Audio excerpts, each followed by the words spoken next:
Boa tarde, meninos. Então vamos lá para a correção rapidinho aí das questões da semana 1 e da semana 2, né? A atividade 1 era para ler o texto, nós já lemos, já analisamos, já fizemos alguns comentários e agora já expliquei para vocês todas as questões, vamos para a correção. Identifique o meio mais eficiente. Eficiente é o que funciona de verdade, né? O melhor. Em relação ao combate à dengue. De acordo com o texto, é a eliminação dos criadores do mosquito. Atividade 3. No trecho, dificilmente consegue atingi-los.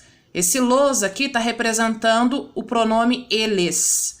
Mas eu tenho que saber quem é esse eles? Os mosquitos adultos, né? Então, o los significa mosquitos adultos, ou seja, retoma, para não ficar repetitivo, né, o termo.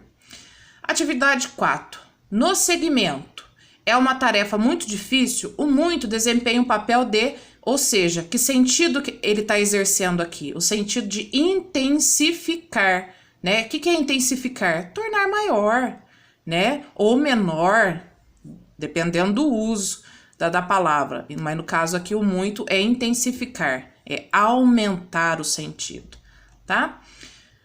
A semana 2, a primeira atividade era ler o texto e a atividade 2 era você analisar a palavrinha quando.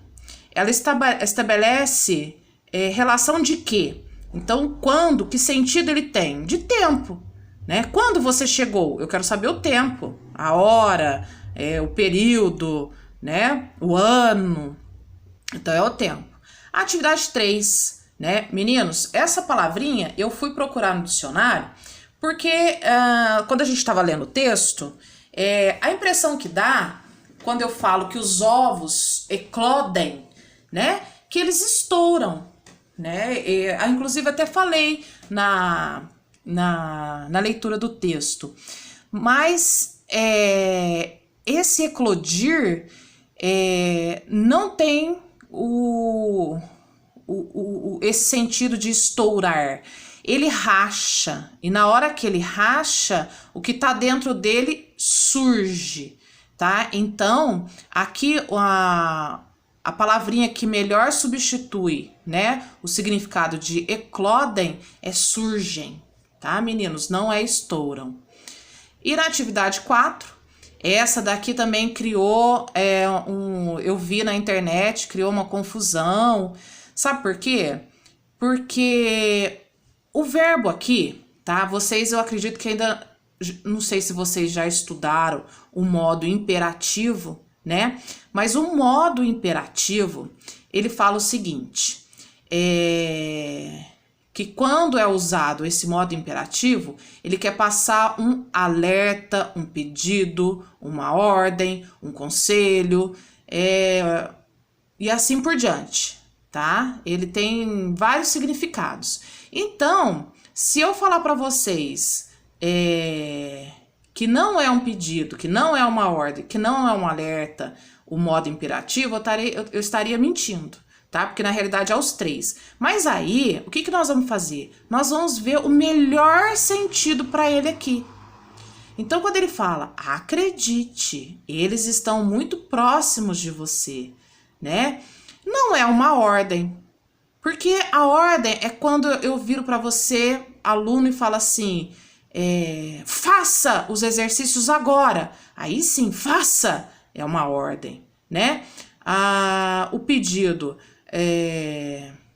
por favor, vá à secretaria e peça um sulfite. Vá, é um pedido, né? Agora, acredite, eles estão muito próximos de você. Então, é como se eu falasse assim, ó, fica esperto, eles estão muito próximos de você. Apesar do verbo estar no imperativo, que indica todos esses sentidos, aqui o melhor é alerta, tá? Atividade 5.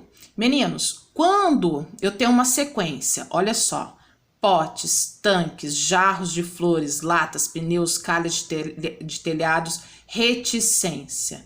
O que significa isso? que o autor desse texto, quando ele colocou reticência, significa que ele quer continuar os locais, ou seja, qualquer local onde pode ficar água parada, tá? É a continuação dos locais. Ele não quer mais escrever aqui, dar exemplos, mas ele quer dar a ideia de que qualquer local que fique água parada também serve para o criadouro. A 6, né, no período. É por isso que todos podemos ajudar a combater o mosquito.